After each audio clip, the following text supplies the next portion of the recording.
bisa dijelaskan mungkin penentu dana pensiun Ya, itu tuh dari mana sih? Karena kalau oke. kita tahu kan Nunung ini kan artis, pastinya Ya, pada masanya itu kan punya ya, penghasilan. Jadi apa saja sih yang bisa kita pertimbangkan untuk oke. menentukan besaran dana pensiun itu? Oke, lagi-lagi saya harus ingatkan juga ya, perencanaan keuangan itu tidak diajarkan di sekolah. Hmm. Jadi banyak dari kita mungkin yang kurang, yang tentunya ya nggak terlalu melek sama yang dana pensiun ini, termasuk ya kita-kita zaman dulu ya. Karena intinya gini, dana pensiun tuh untuk kita tahu berapa kebutuhan kita, ya kita harus tahu gaya hidup kita dulu seperti apa, Dina. Jadi semua diukur dari pengeluaran kita, ya. Dan setelah itu kita harus tentukan juga kapan kita mau pensiun. Karena setelah kita tentukan, misalnya kita umur 55 tahun, saya udah pengen pensiun, saya udah nggak pengen kerja. Nah sekarang umur kita berapa? 30 tahun, berarti kan masih ada spare 25 tahun untuk kita mengumpulkan dana pensiun. Kita harus tahu time frame investasi kita berapa lama. Nah dari situ, ya. Nah habis itu dari sana kita hitung pengeluaran tahunan kita, ya. Sekarang itu berapa sih kita punya pengeluaran tahunan? Kita hitung di bagaimana kalau di masa pensiun nanti, misalnya sekarang 30 tahun. Di usia 55 tahun kira-kira pengeluaran kita berapa? Kita hitung dengan inflasi. Ya silakan teman-teman googling sendiri, cari kalkulator time value of money ya di situ ya. Dan setelah angkanya sudah ketemu, tinggal kita kalikan dengan angka harapan hidup lagi. Misalnya sekarang 55 tahun sudah pensiun ya. Berarti harapan hidupnya berapa lama? Tinggal dikali. Misalnya 75 tahun berarti tinggal kali 20. Nah, itulah dana pensiunnya. Jadi dia komponennya harus tahu dulu, komponen penghitung dana pensiun ini. Kalau kita cuma nabung investasi doang nggak bakal dapat. Oke, dan setiap orang pastinya beda-beda ya. Beda-beda, Lihat semua tergantung sama gaya hidup, profilnya. Ya. Penentuan investasinya juga pastinya beda. Exactly. Mau yang berisiko, mau yang tidak. Ya. Masing-masing harus memahami profilnya terlebih dahulu. Nah, pertanyaan selanjutnya mungkin langsung aja kali ya, Mas Tin. Ini kan penjelasannya secara general. Ya. Hitung-hitungannya, kita ada nggak contohnya? Oke.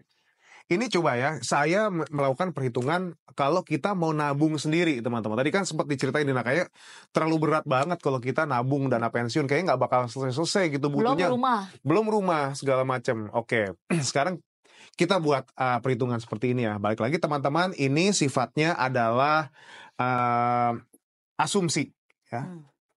Which is imbal hasil itu tidak bisa dijamin kecuali surat utang negara. Tapi kita ambil asumsinya saja. Ya, asumsinya aja, kita nggak terlalu muluk-muluk, kita nggak terlalu nggak terlalu optimis juga, tapi kita juga nggak terlalu konservatif juga ya. Anggaplah dengan budget 2,5 juta ya satu bulan ya. Nah, kita mengalokasikan uang ke pertama reksadana pendapatan tetap.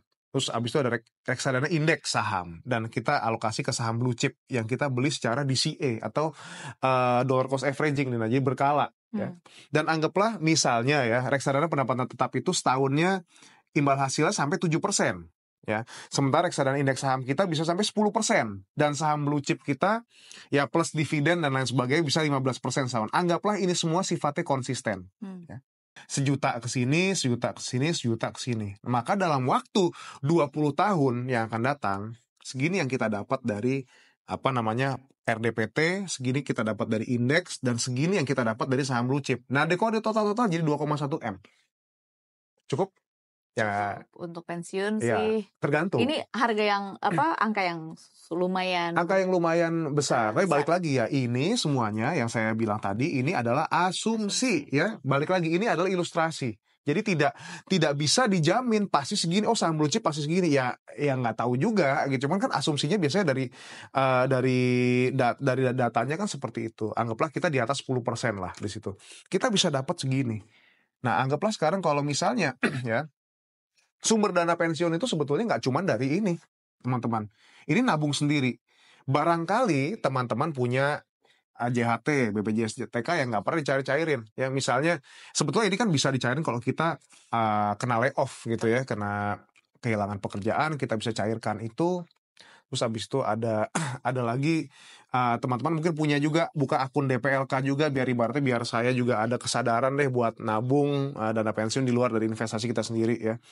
Kita itu. Nah, sekarang bayangin kalau tiba-tiba angka ini di-combine, ya let's say dia ada 150 juta, ya di sini DPLK, karena dia nggak pernah ditarik ya, terus DPLK-nya dapat 750 juta, dan 2,1 M ini dari investasi sendiri. Dapatlah kita 3 M-an di situ. Oke. Cukup menarik lah ya, cukup menggiurkan. Kalau lagi dibahas gini sih kayaknya langsung kebayang. Kayaknya langsung gitu ya. kebayang, tapi at least ini bisa jadi penyemangat teman-teman. Jadi angka segini itu bisa di-achieve gitu ya, dengan asalkan teman-teman memang punya kedisiplinan dalam mengalokasikan uang untuk investasi. Tapi balik lagi tadi kalau Dina bilang mengenai kayaknya buat makan aja susah gitu ya, buat yang lain-lain aja susah. Cobalah untuk menambah penghasilan ketimbang kita sekarang ngayal-ngayal, saya taruh di sini aja deh gitu kan, toh juga saham blue chip pasti daripada kita gede, gitu. Iya, daripada kita mengayal-ngayal pasti dapat segini gitu ya, which is juga ya nggak salah juga, cuman daripada kita berharap dari sini, lebih baik kita berharap penghasilan kita yang bakal bertambah karena kita rajin upgrade diri di situ ya. Oke, ini kan kalau asumsinya yang dari tadi kita hitung-hitungan, katakanlah yang tadi yang ini, berarti kan bisa dikatakan kita harus menyisihkan 2,5 juta nih untuk dana pensiun kita / berarti investasi. Ini termasuk investasi. Tapi ini di luar nih katakan misalnya kebutuhan pokok kayak rumah ya, ini adalah murni untuk dana pensiun. Pertanyaannya selanjutnya, bagaimana nasib teman-teman kita yang bekerjanya tidak formal alias informal? Mungkin salah satunya seperti Nunung atau mungkin teman-teman kita selebgram atau freelance. Gimana cara penghitungan? Sebetulnya nggak ada yang beda dari penghitungannya bagaimana, Lina. Cuman permasalahannya adalah dia harus tahu dulu expense dia tuh sebetulnya rata-rata itu berapa. Nah, pekerja informal itu kan fluktuatif pendapatannya ya. Walaupun ada yang memang dia sudah bisa secure kontrak gitu dalam jangka panjang, akhirnya udah bisa ketebak. Tapi mostly mereka naik turun pendapatannya. Nah, bagaimana kita cara ngecek di sana? Kita lihat di expense-nya.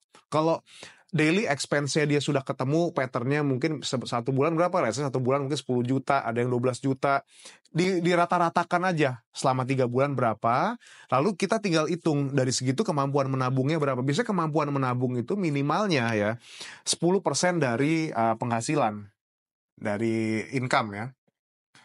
Oke. Nah, kalau misalnya kita bisa di atas 10% ya, itu tandanya sudah baik di situ. Kalau misalnya sekarang kita cuma bisa let's say 5% gitu, nggak apa-apa, dimulai dari yang kecil-kecil dulu.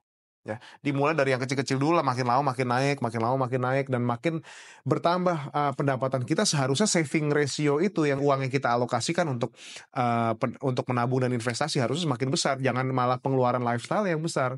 Itu karena itu udah pasti gede gitu. Ininya juga harus digedein juga. Itu. Oke, ini kita juga dari tadi hitung-hitungan adalah satu orang. Bagaimana dengan yang nasibnya keluarga atau tulang punggung keluarga yang tanggungannya mungkin 2 orang, 3 orang? Bagaimana perhitungan dana pensiunnya? Kayak makin pusing nih, Mas. Nah, kalau dia kasarnya dia banyak tanggungan, pasti dia akan heavy di protection dulu, di asuransinya dulu biasanya.